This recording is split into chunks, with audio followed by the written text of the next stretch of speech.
ಅಂತಕ್ಕಂಥ ಒಂದು ಸಂಗತಿ. ಅದರ ಪ್ರಯುಕ್ತವಾಗಿ ನಮ್ಮ ಯೋಗ ದಿನದಂದು ಮುಖ್ಯ ಅತಿಥಿಗಳಾಗಿ ಮೋಹನ್ಲಾಲ್ ಆರ್ಯ ಅವರು ಆ ಒಂದು ಕಾರ್ಯಕ್ರಮದಲ್ಲಿ ಭಾಗವಹಿಸಿ ಯೋಗದ ಬಗ್ಗೆ ಭಾಳ ಸವಿಸ್ತಾರವಾಗಿ ಒಂದು ಜನರಿಗೆ ಮನವರಿಕೆ ಮಾಡಿ ರೋಗಮುಕ್ತ ಸಮಾಜವನ್ನು ನಿರ್ಮಾಣ ಮಾಡಬೇಕು ಅಂತಕ್ಕಂಥ ಸಂಕಲ್ಪವನ್ನು ಇಟ್ಕೊಂಡು ಈಗಾಗಲೇ ಕಳೆದ ಒಂದು ತಿಂಗಳ ಪರ್ಯಂತ ನೂರಾರು ಜನರಿಗೆ ಯೋಗದ ಬಗ್ಗೆ ತರಬೇತಿಯನ್ನು ಕೊಟ್ಟು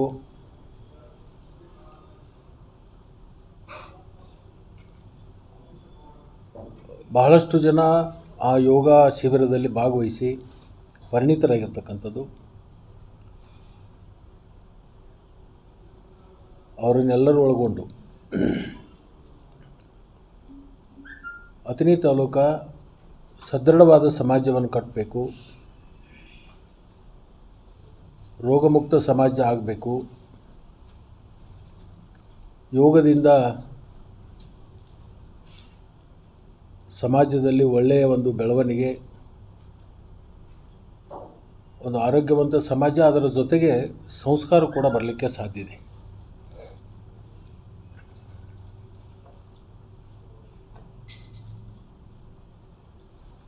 ಆ ಒಂದು ಹಿನ್ನೆಲೆಯಲ್ಲಿ ನಾಳೆ 21ನೇ ತಾರೀಕು ಸಾವಿರಾರು ಜನರಿಗೆ ಯೋಗದ ಅರಿವನ್ನು ಮೂಡಿಸುವುದರಲ್ಲದೆ ಸಮಾಜದಲ್ಲಿ ಒಂದು ಜಾಗೃತಿಯನ್ನು ಮೂಡಿಸಿ ಇವತ್ತಿನ ದಿನಮಾನದಲ್ಲಿ ನಾವು ನೋಡ್ತೀವಿ, ಇವತ್ತಿನ ಆಹಾರ ಪದ್ಧತಿ, ಹವಾಮಾನ ಮತ್ತು ನಮ್ಮ ಜನರಲ್ಲಿ ಬಹಳಷ್ಟು ಯೋಗದ ಬಗ್ಗೆ ಅರಿವಿಲ್ಲ. ಅದನ್ನು ಸಂಪೂರ್ಣವಾಗಿರ್ತಕ್ಕಂಥ ಅರಿವು ಮೂಡಿಸಬೇಕು ಮತ್ತು ಪ್ರತಿನಿತ್ಯ ಯೋಗದಲ್ಲಿ ತಮ್ಮನ್ನು ತಾವು ತೊಡಗಿಸೋಬೇಕು ಅಂತಕ್ಕಂಥ ಒಂದು ವಿಚಾರವನ್ನು ಇಟ್ಕೊಂಡು ಇಲ್ಲಿ ಸಾಕಷ್ಟು ಸಂಘಟನೆಗಳಿದ್ದಾವೆ.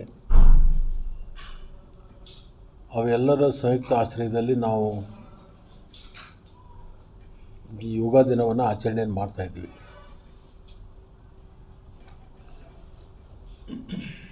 ಆ ಒಂದು ಹಿನ್ನೆಲೆಯಲ್ಲಿ ತಾವು ಕೂಡ ಆ ಯೋಗ ಶಿಬಿರದಲ್ಲಿ ತಾವೆಲ್ಲರೂ ಕೂಡ ಪತ್ರಿಕಾ ಮಾಧ್ಯಮದವರು ಬರಬೇಕು ಮತ್ತು 21ನೇ ತಾರೀಕಿನ ಇರ್ತಕ್ಕಂಥದ್ದನ್ನು ಎಲ್ರಿಗೂ ಅರಿವು ಮೂಡಿಸುವಂಥ ಕೆಲಸ ತಮ್ಮಿಂದ ಆಗಬೇಕು ಅಂತಕ್ಕಂಥ ವಿನಂತಿಯನ್ನು ಮಾಡ್ಕೊಳ್ಳಿಕ್ಕೆ ನಿಮ್ಮನ್ನೆಲ್ಲರೂ ಇವತ್ತು ಕರೆದಿದ್ದೀವಿ.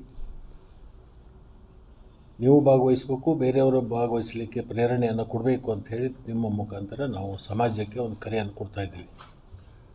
ಸ್ಥಳ SMS ಕಾಲೇಜದ ಮೈದಾನದಲ್ಲಿ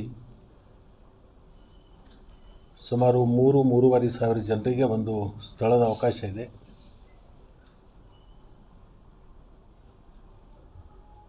ಒಂದು ವೇದಿಕೆ ಮತ್ತು ಎಲ್ರಿಗೂ ಕಾಣಿಸೋ ಹಾಗೆ ಒಂದು LED ಹಾಕ್ತಕ್ಕಂಥದ್ದು. ಇದರ ಸದುಪಯೋಗವನ್ನು ಅಥಣಿ ತಾಲೂಕಿನ ಜನ ತಗೋಬೇಕು. ಸಾವಿರಾರು ಜನ ಅದನ್ನು ಯೋಗಪಟುಗಳಾಗಿ ಅವರಿಂದ ಸಾವಿರಾರು ಜನರಿಗೆ ಲಾಭ ಆಗಬೇಕು ಅಂತಕ್ಕಂಥ ವಿಚಾರ ಇಟ್ಕೊಂಡು ಇದನ್ನು ನಾವು ಮಾಡ್ತಾಯಿದ್ದೀವಿ. ಬಹುಶಃ ಬಹು ವರ್ಷಗಳಿಂದ ಅಂತಾರಾಷ್ಟ್ರೀಯ ಯೋಗ ದಿನ ಅಂಥೇಳಿ ನಾವೆಲ್ಲರೂ ಕೂಡ ಆಚರಣೆ ಮಾಡ್ಕೊಂಡು ಬಂದಿದ್ದೀವಿ. ಪ್ರತಿ ವರ್ಷವೂ ಮಾಡ್ತೀವಿ. ಈ ವರ್ಷ ಹೆಚ್ಚಿನ ಪ್ರಮಾಣದಲ್ಲಿ ಇವತ್ತು ಒಂದು ತಿಂಗಳ ಪರ್ಯಂತ ಏನು ಯೋಗ ಶಿಬಿರದಲ್ಲಿ ಭಾಗವಹಿಸಿ ಪರಿಣಿತರಾಗಿದ್ದಾರೆ, ಅವರನ್ನು ಒಳಗೊಂಡು ಅವರಿಂದ ಒಬ್ಬೊಬ್ಬನಿಗೆ ಸಾವಿರಾರು ಜನ ಯೋಗದಲ್ಲಿ ಪರಿಣಿತರಾಗಲಿ, ಆರೋಗ್ಯವಂತ ಸಮಾಜವನ್ನು ನಿರ್ಮಾಣ ಆಗಲಿ ಅಂಥೇಳಿ ನಾವು ಎಲ್ಲರಲ್ಲಿ ಕೂಡ ಅರಿಕೆಯನ್ನು ಮಾಡ್ಕೋತೀವಿ. ಇದರ ಲಾಭವನ್ನು ಎಲ್ಲರೂ ಪಡ್ಕೋಬೇಕು ಅಂಥೇಳಿ ತಮ್ಮ ಮುಖಾಂತರ ಕೇಳ್ಕೊತೀನಿ. ಹೆಚ್ಚಿನ ವಿವರವನ್ನು ಆರ್ಯ ಅವರು ಕೂಡ ಮಾಡ್ತಾರೆ ಅಂಥೇಳಿ ತಮ್ಮಲ್ಲಿ ಕೇಳಿಕೊಂಡು ನಾನು ಮಾತು ವಿರಾಮ ಕೊಡ್ತೀನಿ.